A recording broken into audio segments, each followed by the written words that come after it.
Sumala sa panahon ug dapit nga imong ginapuy-an, ikaw nakakita, nakadungog ug nakapamatuod sa mga pag-antos, mga kalisod, mga pagdaog-daog ug pagpanamastamas ug pag-abuso sa katungod ug dungog sa tao. Ikaw nangutana, kanus apa ba kahatagan kinig kasulbaran, solusyon kining tanan, kanus apa ba di ay mabatnan ang tinuod nga kalinaw, tinuod nga hustisya ug tinuod nga kalipay. Ikaw madasig, tungod kay adunay pasalig o mga saad sa pangulo nga politikanhon nga kuno sila mo serbisyo, sila mo alagad, apan ang tanan nabalitan. Tungod sa manggad, propidad, ang moralidad sa mga pipila nga anaa sa otoridad nabalitan. Ikaw mihangad sa Diyos nun nga katilingban, nagatuo nga diha makit-an ang kasulbaran sa mga suliran, mga lulan nga imong ginapasan. Apan hinay-hinay, imong nadiskubrihan ang kamatuoran nga ang gialagaran o ginipinsaan maudi ay ang ilang kaugalingon o personal nga mga katuyuan. Higala, ayaw og kaluya, ayaw walaa ang imong pagsalig, ayaw og kaguol, adunay maayong balita alang kanimo karon. Ang Iglesia Adventista del Séptimo Día o Seventh-day Adventist Church nagapahibalo kanimo nga ang imong gipangita o gikinahanglan imong makaplagan pinaagi ni ini nga tulumanon. Tingog sa paglaom ug karon ania ang imong alagad.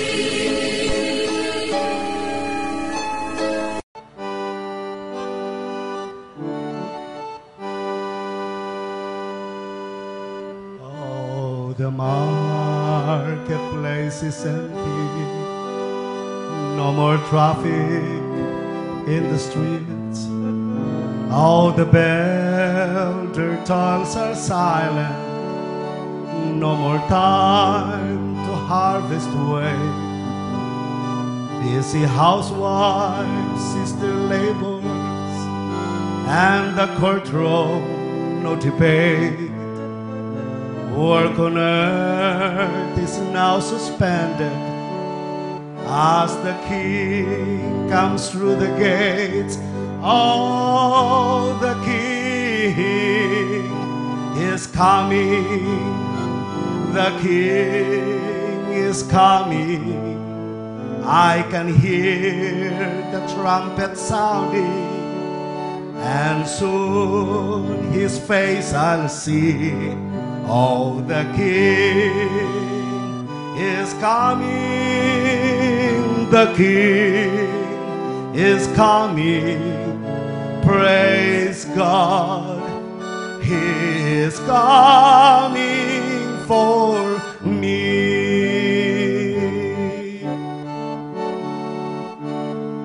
Happy faces lines the whole way, those whose lives have been redeemed, broken home that He has mended, those from prison He has freed, little children and the aged, hand in hand stand soul and glow.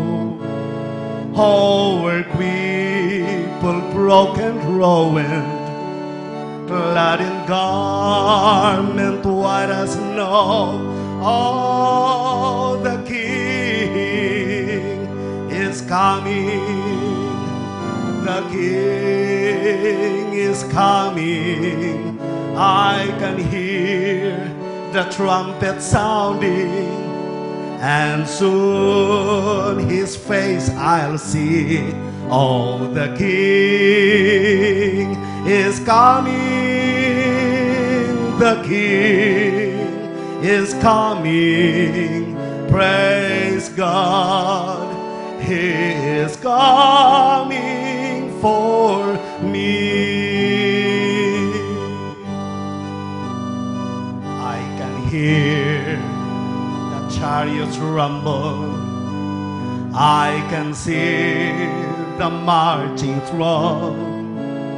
On the glory of God's trumpet spells the end of sin and wrong. Regal robes are now unfolded, heaven's grandstands all in place. Heaven's choirs are now assembled, start to sing Amazing Grace.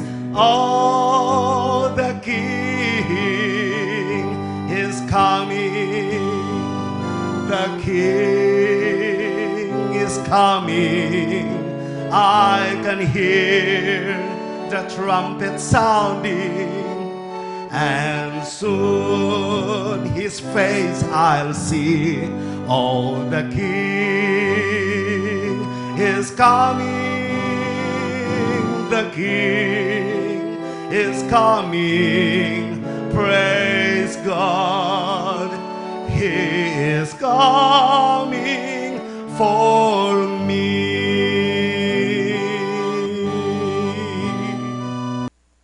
Magampo ta.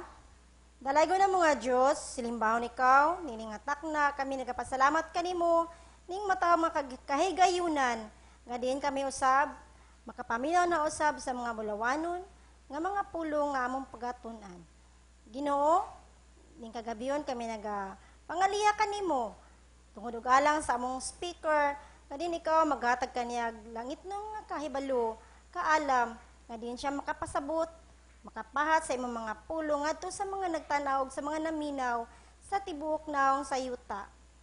Nagapangaliw po kami sa balang espiritu nga din magapuyo sa matag usa kanamo, magahikap sa mga kasing-kasing, magagiya nga din ang matag pulong among madunggan, mutuhop sa among kasing-kasing gunahuna, nga din kami uhawon sa pagpangita sa mga balaan nga pulong diha sa kasulatan, aron kami maandam unya sa imong pagbalik. Ginoo, kami naghahangyo nga din ikaw, magabubo kanunay sa mga panalangin nga mong gikinahanglan. Ang gikan sa material, sa mong physical, sa mong mental, ug sa mong emosyon. Nga din ikaw, magapahalunan ini kanamo, harang kami magkinabuhi sa matag adlaw nga hapsay, ug nga ikaw among madayig o mapasalamatan tungod nini nga mga panalangin. Panalangin ni Ginoo, ang tibuok naong sa yuta, nga din anaa ang imong mga katawhan, nga diin masingkamuton nga nagapaminaw, nagasusi sa balaang kasulatan, kauban kanamo. Daghang salamat nga din ikaw mga likay kanamo sa mga disgrasya, katalagman, nga mudagmal unya kanamo nini nga yuta. Daghang salamat sa kanunay nga ikaw magasapwang kanamo, pinaagi sa mahal nga ngalan ni Ginoong Hesukristo nga mong manluluwas. Amen. Mga pinanggana kong mga igsoon, malipayon nga papakiguban kanimo karon ning laing yugto no sab ning atong tulumanong tingog sa paglaom special edition. Magatagi kini sa pulong sa Dios, gagihan ay kini sa Sabbath School quarterly lesson, nga giplastar kini sa Sabbath School Department of the General Conference of the Seventh-day Adventist Church. Higalag mga pinangga kung mga kaigsunan, lesson number 12, December 13 to 19, ang suheto nagkanayon, prayer, healing, and restoration. Ang atong key text makita nato sa James chapter 5 verse 16 nagkanayon, therefore confess your sins to one another and pray for one another so that you may be healed. The effective prayer of a righteous man can accomplish much.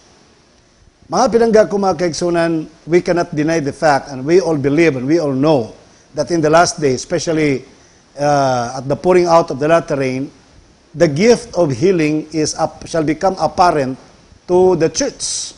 So, ang iglesia nato mga pinangga ko mga kaigsunan, maklaro gyud kayo nga makadawat sa gasa sa pagpanambal. Pero, ang pagpanambal mga kaigsunan, something like, para sa taga-kalibutan, it becomes a magical.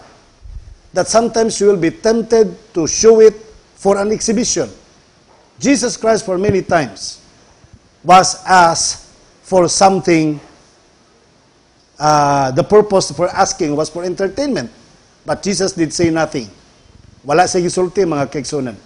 When he was asked for something legitimate questions, diin siya gikan ato nga power, the answer is, he said that it was from his Father. When he was asked for an exhibition, the devil said, if you are the true Son of God, please make this stone to be a bread. Wala mo sugot si Jesus Christ. Sometimes, in our time today, there are people who will claim that they are gifted with the Holy Spirit of healing. But they are using their gifts for exhibition and for entertainment. Pero alang sa inyong kasayuran, mga pinangga ko mga kaigsunan, alang sa batag usa karon, ang pag-ila nato sa tinuod nga gasa sa pagpanambal, kon kana dili for entertainment, dili for legitimate use, dili for exhibition, dili, kundili mga kaigsunan, alang sa pagpagamit lamang sa atong Ginoo. Ato masabtan mga kaigsunan, nga unsay relationship sa sinulat ni James, usaon na ito pagsabot karon kung unsay relationship sa healing, sa forgiveness, o sa restoration. Usaon na nato karon pagsabot dinhi mga kaigsunan. Now, unsa may importanteng bahin sa atiman sa kakristohanon kaigsunan. Sa James chapter 5 verse 13 nagkanayon, is anyone among you suffering? Let him pray. Is anyone cheerful? Let him sing psalms. Sa sinulat ni James, mga kaigsunan, there are two mentioned here, the sufferers and the cheerers. The suffering people and the cheerful people. These two are not different from each other, I would like to tell you that. Ang balang kasulatan nag-mention mga kaigsunan, kaning deal dinhi nga suffering and cheerfulness are either interchangeable. Why? Tungod kay ang tao nga nagmasakiton, ang tao nga dunay gibati nga kagulanan, posible siya nga masakit siya. Kalimot pa po mo sa gisulti ni James chapter 1 verses 2 and 3, matod pa niya, magmalipayon kamo sa inyong mga kasakit.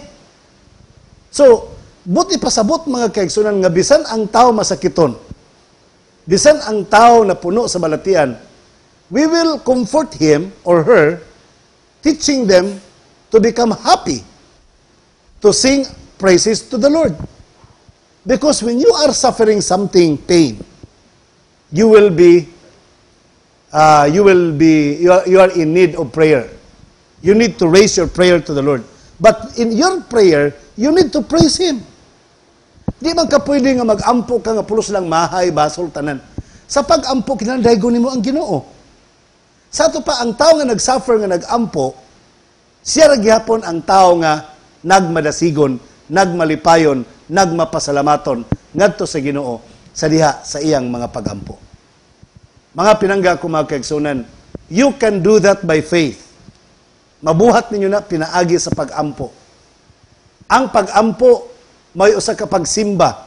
Ang pagsimba, may pagdalaig mga kaigsunan. Another point, ang James chapter 5 verse 13, kinsa kaninyo if anyone suffering.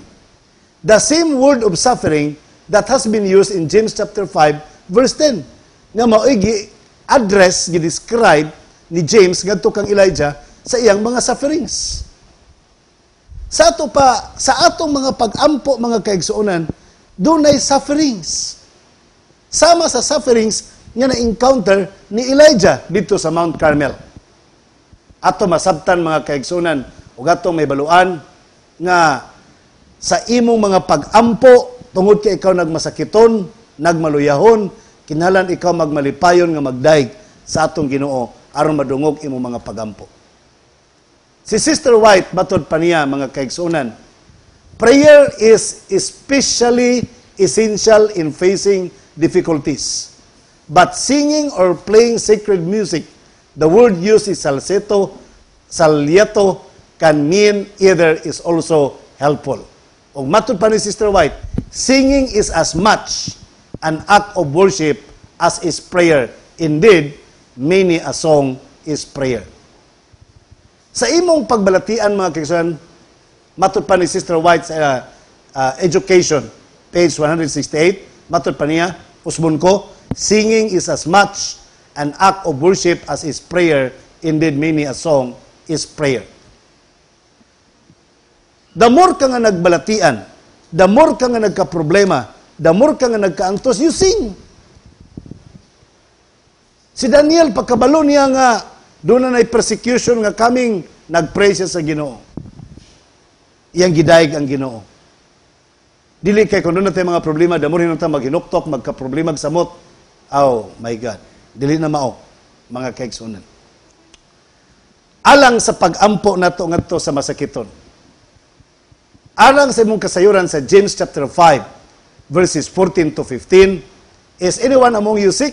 Let him call for the elders of the church and let them pray over him, anointing him with oil in the name of the Lord, and the prayer of faith will save the sick, and the Lord will raise him up, and if he has committed sins, he will be forgiven. Bantayan nimo mga kaigsunan. Nag-instruction si James, kung dunay nagmasakiton, tawgon ang mga elders sa iglesia. Unya, mag-ampo sila alang kaniya, dihugan siya og lana sa ngalan sa Ginoo.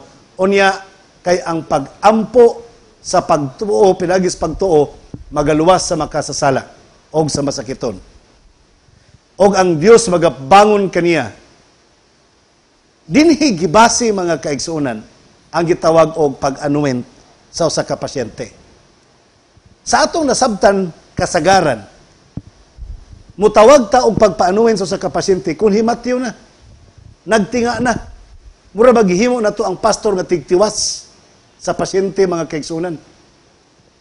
Pero kung tun-an na to ang konsepto sa balang kasulatan sa sinulatan ni James, ang pag-anoint sa pasyente, dili tingtiwas, kundi pag-ayo hinuon sa pasyente. Pinaagi sa pagdihog og lana, pinaagi sa pag-ampo, mamaayo hinuon ang pasyente, kaya ang iyang mga sala mapasaylo na. Kanang pagpatawag og mga elders, mga kaigsunan aron sa pag-anuin kaniya sa ngalan sa Ginoo, nagpasabot ka na nga ang balatian. Bantay ninyo ha. Pagsugo ni James Usbonko, nga ipatawag ang mga tigulang sa iglesia, mag-ampo alang kaniya, buot ipasabot nga ang balatian in relationship siya sa kalag. Doon na tayo mga binuhatan sa kalag mga kaigsunan nga posibleng mahinungdan sa pagkabalatian. Busa, nag-emphasize mga kaigsunan nga importante nga mapasaylo ang iyang mga sala. Tudluan siya nga mangayog pasaylo ang maong pasyente ngadto sa iyang gikasalaan, nga isikataw, ngadto sa iyang sakop sa panimalay, ug labaw sa tanan ngadto sa Dios. Mangayo siya pasaylo, ay pa siya mag-ampo para sa kaayuhan sa iyahang panglawas.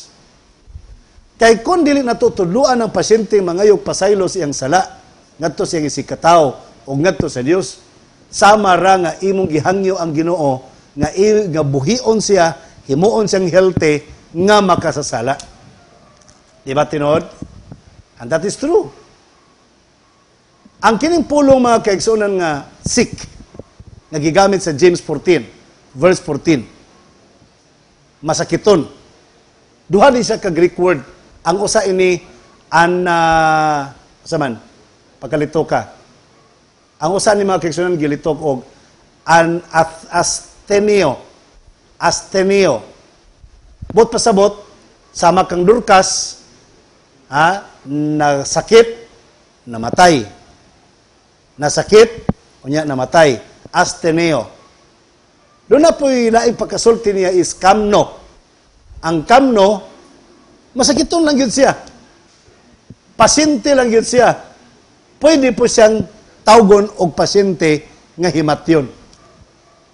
Bisag asa aning duha mga kaigsunan nga klases balatian. Ang Dios nag-suggest si James nga tawgon mo ang mga elders para mag-ampo para kaniya og paampuon po siya. Aron mapasaylo iyang mga sala og ang Dios magaayo kaniya og ang Dios magapatindog kaniya. In other words, doon ay physical healing and spiritual healing nga mahitabo. Kung panalitan mamatay siya, Asteneo ang nakalitok, masakiton niya namatay, God will raise him up. Dito unya ugma damlag sa adlaw siyang pagbalik sa iyang pagkabanhaw. Pero kaniyang pagkamasakiton, dying, himatyon siya sa iyang pagkamasakiton mga kaigsunan. God will heal him. Ayuhon siya. Kamno, ayuhon siya sa atong Ginoo. Busa mga pinangga ko mga kaigsunan. Gi-introduce lang yun ni James nga para maayo ang balatian sa tao, kinahanglan ma-restore ang kaayuhan sa iyahang kalag. Don't forget that God is the source of healing power. Ang Dios sa langit may tinubdan sa gasa, sa gahom, sa pagpanambal. Para ang gahom sa Dios makapasok sa pasyente, kinahanglan ang pasyente mauna ka-reconcile ngadto sa Ginoo. Ma-reconcile ngadto sa sikataw. Para ang iyang kalag mga kaigsunan, walay sabud, mamaayo ang maong pasyente. Kung mamaayo ng iyang kalag ngadto sa Dios, dili na lisod alang kaniya nga matambalan siya. Kabalo ba mo nga ang pagpakasala makakos og balatian?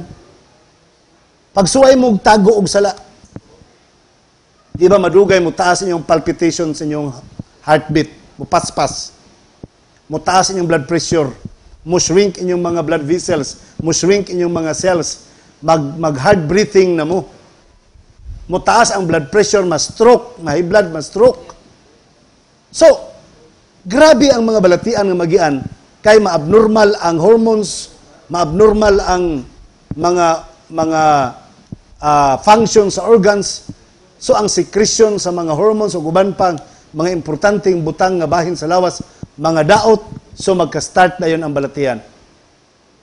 So, imong masabtan din ayaw mo katingala nga sa panahon nga si Kristo nagapanambal, ang pagpanambal ni Kristo mga kaigsoon, iyag yung giingnan og thy sins are forgiven. Ang imong mga sala napasaylo na. Marcos 2:1 hangtod sa 12. Kinumdum atong sugilanon nga wa gyud kasudlan sa maong pasyente, gibangagan nilang atop nga fire bricks, gitunton nilang nila og higdaanan ang maong pasyente. Pagkakita ni Kristo, oy, paralytic man ginan ni Kristo, ang imong mga sala gipasaylo na. Nganong may gimension ni Kristo nga sala gipasaylo na, nga masakiton man to. Ingon ito mga Pariseo skriba nga, nganong napasipala man ka? Nga napasaylo yung mga sala. Ingon Kristo, asa may mas maayo? Mapasaylo yung mga sala or tindog lakaw pasana imong lantay? Human gipasaylo yung mga sala, na maayo ang mga pasyente, mga kaigsunan. Kanabi taong mga balatian na masigig balik-balik, mga kaigsunan, posible ba yan na kana nga balatian ka na nga resulta sa sala, nga wa pa na to gisurrender ngadto sa atong Ginoo. Sa Desire of Ages, page 267, matod pa mga kaigsunan, it was not physical restoration he desired so much as a relief from the burden of sin. If he could see Jesus and receive the assurance of forgiveness and peace with heaven, he would be content to live or die according to God's will. Sa diha nga ang mga pasyente, mubati na siya nga napasaylo niya mga sala, andam na siya mabuhi or mamatay, sumala sa kaubuton sa Ginoo. Sa ito pa, mo develop siyang kasing-kasing ang total submission. Ginoo may magbuot, ori og ang Ginoo, kabubutos Ginoo, ayuhon siya. Kay duhaman, God will heal or God will raise him up. So, kung kaubuton sa Ginoo, ayuhon siya, nga ni sumiter na gud siya nga Ginoo kanay magbuot. Kay man kung gipasaylo, salamat kay napasaylo na akong mga sala. So ikaw na magbuot kanako. So kabubuton sa Ginoo ayuhon siya, di ba maayo siya? Because God will have all the chances to heal him according to his plan. Kaya ni sumiter na maong pasyente. Pero kung ang plano po sa Ginoo nga mamatay siya kay banhawon ra siya inigbalik, so mamatay gyud siya, unya God will do something nga mabanhaw po siya sa inigbalik sa Ginoo. Kaya doon na total submission nga nahitabo on the part of the patient sa diyang giingnan siya nga na maayo na o gipasaylo ng imuhang mga sala. Sa atong pag-ampo mga kigsunan, unsa may model. Ang gimension sa James chapter 5 verses 17 and 18 was the prayer of Elijah. Paminawan ninyo. Elijah was a man with a nature like ours, and he prayed earnestly that it would not rain, and it did not rain on the land for 3 years and 6 months. And he prayed again that the heaven gave rain, and the earth produced its fruit. Ay mo makitaan mga kaigsunan. Ang pag-ampo ni Elijah, nag-ampo siya nga dili magulan, wala mo ulan. Pag ampo na po ni Elijah nga unta magulan, nag-ulan. Wala gisulti og pila ka tuig nag-ampo si Elijah mga kaigsunan nga mag-ulan, pero to the fact nga ang comment din ni James, labi na sa verse 13, nga adunay pag-antos ang prayer ni Elijah, buti pasabot ang iyang prayer mga kaigsunan with supplication, a supplication with suffering. Earnest prayer. Gihilakan niya, giantusan niya ang maong mga pag-ampo, mga kaigsunan. O katong pag-ampo ni Elijah, ang iyang pattern adto, mao ang Deuteronomy 11:13-17, ang prayer ni Moses. Kamu nilay basa. Nagisot niya po may tungkol sa pag-ulan.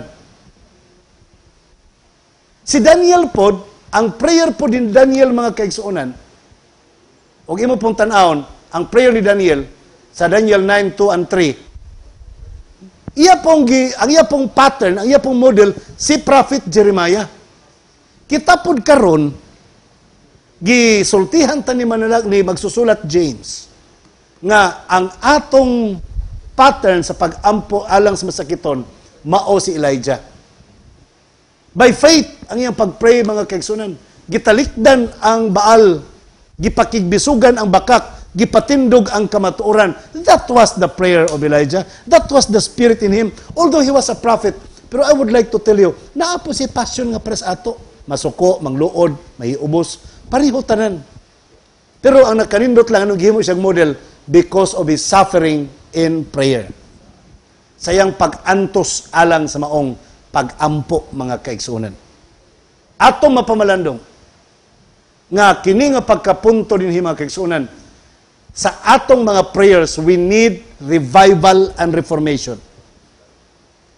Kinahanglan magbag-o ta sa tuang kalag, magbag-o ta sa tong kasing-kasing, talikdan ang tanang mga larawan, talikdan tanang mga Diyos-Diyos, talikdan ang kalibutan, then we will kneel and pray like Elijah. Mag-ampo ta sama kang Elijah mga kaigsunan. And there is where we can say a restoration and forgiveness. Kabalo ba ka nga ang trabaho ni Elijah mga kaigsunan maong pagpasig-uli? Pagpasig-uli sa nabugto ng mga relasyon. Ang iyang trabaho dili lang kay kadto lang sa Mount Carmel. Kadto sa Mount Carmel, that was only the beginning. That was only the opening of his work. Pero ang tinatibuk ang trabaho ni Elijah mao ang pagpasig-uli. The same with John, pagpasig-uli sa ato pud karon. We have a revival and reformation. Pagpasig-uli mga kaigsunan. Sa ato pa ang pag-ampo para sa masakiton, gikinahanglan og pagpasig-uli. Mag-ampo ka nga Ginoo ayuhan niya palaaway ka. Nag-ampo ka nga Ginoo tabangin niya wa ka magpasig-uli sa mga taong nangasuko nimo, sa mga taong imong gipag-away. We cannot pray, we cannot be an ingratitude person to pray while we are hating our brother. Pwede ba di ay hate ni mong brother niya magpakiluoy ka sa Ginoo? No. Our model is the prophet Elijah. Usahay mga pinangga ko mga kaigsunan, malimtan nato ang pagkabulawanong trabaho sa intercessory work or intercessory praying person. Si Moses did an intercessory prayer. Jeremiah also did. Daniel also did an intercessory prayer.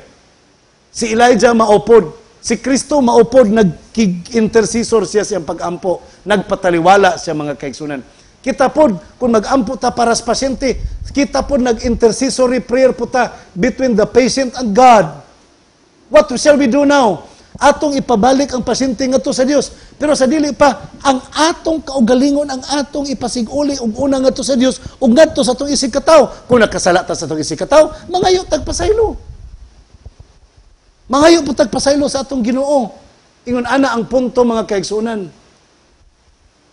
Higalag mga pinangga kong mga naminaw karon, I would like to tell you, kung buhato na to ang total reconciliation, pagpasig-uli, I would like to tell you that we are doing the best intercessory work para sa pasyente. Remember the work of Elijah, o ganong epektibo ang iyahang pag-ampo, kay iyahang work was to turn the heart of the children to their fathers, of the people to God. Iyang gipasiguli ang mga tao, mga kaigsunan. Wala siya mag-disseminate og problema o mabungkag ang mga tao. Ang iyang reconciliation sa mga tao, reconciliation, forgiveness, reconciliation, mga kaigsunan. Mag-ampo kanyo, sige kag pang hilo sa utok sa mga tao para magkabungkag, magkaaway-away ang mga kaigsunan. The Lord will condemn your prayer. Nag-ampo ka, pero doon na kay kalagot sa mga katao, the Lord will never hear your prayers. Brethren, what we need to do is, when someone has done wrong against us, what shall we do? Let's be reconciled. Kinsa may muunag pagpakig-reconcile, anda kong sala o ang gamay sala. Kung gatuo kang gamay kang sala, ikay muunag reconcile. Kay katong dakong sala, dili to maka-reconcile sa imo. Kay gibugatan patos iyang sala. Mayroon kang wa kay sala, nadamor kang magkig-reconcile, kay wa man day kay sala. Ikaw nga walay sala, maoy muluwas ni adtong nakasala kanimo. Manay bantayan nimo pinangga ko mga kaigsunan. Sa katapusan, si Sister White's Desire of Ages, page 504, nagkanayon, Christ asked us to become one with Him for the saving of humanity.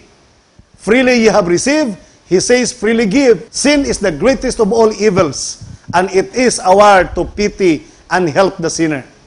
There are many who hear and who feel their shame and their folly. They are hungry for words of encouragement. They look upon their mistakes and errors until they are driven almost to desperation. These souls we are not to neglect. Speak words of faith and courage that will be as a healing balsam to the bruised and the wounded one. Matod pa ni Sister White, mga kaigsunan, gusto ni Kristo nga mahimot ang iyang co-worker. Gusto ni Kristo nga mahimot ang kauban kaniya sa pagluwas og mga tao. Kaya libreng gihatag, libreng nadawat, libre po na itong ihatag. Matod pa ni Kristo, ang sala mo'y pinakadako ngagdautan sa tibok kalibutan. Ang ato, mga kaigsunan, mao ang pagkaluoy, paghigugma sa makasasala. Daghang mga taong nasayop, daghang mga taong nga mibati og kaulaw sa ilang mga kabuang, gutom sila sa pulong sa pagpadasig. Unya, imong tiwasan, ayaw tiwasi ang tao sa ilang kamalian. Ang masakiton sa kalag, masakiton sa lawas, gakinanglan og words of encouragement to develop their faith, aron mahimong tambal ang mga pulong nga nakapadasig diha sa ilang kinabuhi.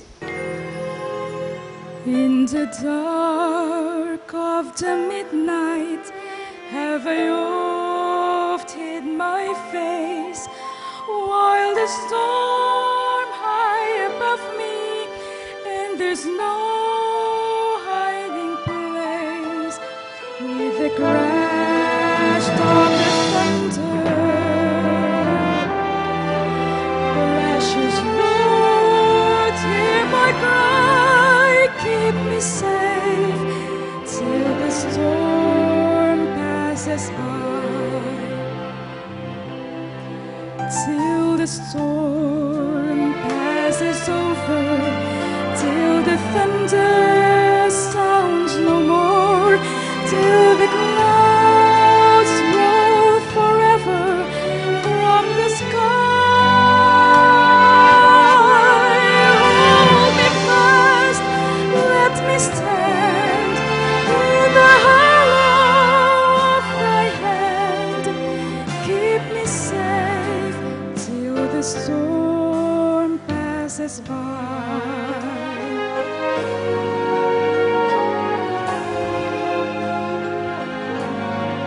Many times Satan whispered, there is no need to try, for there's no end of sorrow, there's no hope by and by. But I know thou art with me, and tomorrow I'll rise where the storm never darkened the sky. Till the storm passes over,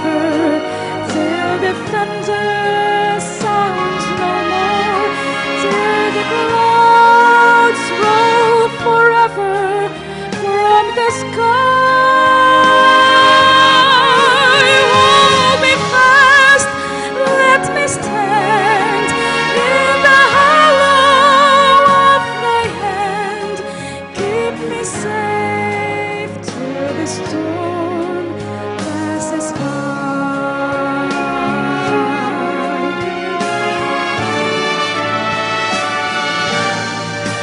When the long night is ended and the storms come no more, let me stand in thy presence on the bright, peaceful shore, in that land where the tempest never comes. Lord, may I dwell with thee till the storm passes by,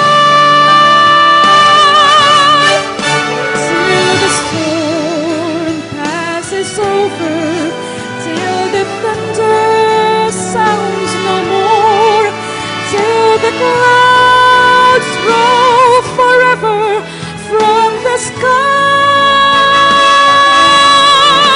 Hold me fast, let me stand in the hollow of thy hand. Keep me safe, keep me safe, keep me safe till the storm passes by.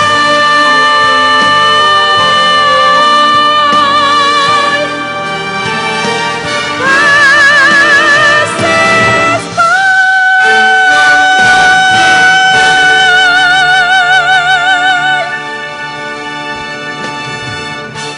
Magampot ta mga pinangga kong kaigsunan. Amahan namo nga ikaw sa mga langit, daghang salamat nining takna sa pag-broadcast karon. Salamat sa pagtuon namo sa imong pulong. Ikaw na ang mantigo mudugang paniadto sa nakulang, ikaw na mudugang pagpasabot sa mga tao, kaalam nga langit nun ilahang masabtan ug among mabatnan. Pasayloa kami sa mga sala, ipasiguli kami diha kanimo. Ipasiguli pod ang mga nagmasakiton diha kanimo aron madawat ang kaayuhan gikan sa langit. Tambal sa kalag og sa lawas ang among ginapangayo. Panalangin ang mga nagapaminaw ni nga broadcast, nagatanaw ni nga broadcast, ang mga nagapaluyo ni nga broadcast imong panalanginan, ang tanang mga families nga nagasupport sa LCMBN, ang tanang mga volunteers imong panalanginan, ang panimalay nga diin kami karon nagakatapok sa Banson family, ikaw magapanalangin kanila. Kining tanan among gitugyan kanimo gilauman nga madawat, pinagi sa ngalan ni Hesukristo nga among maluluwas. Amen.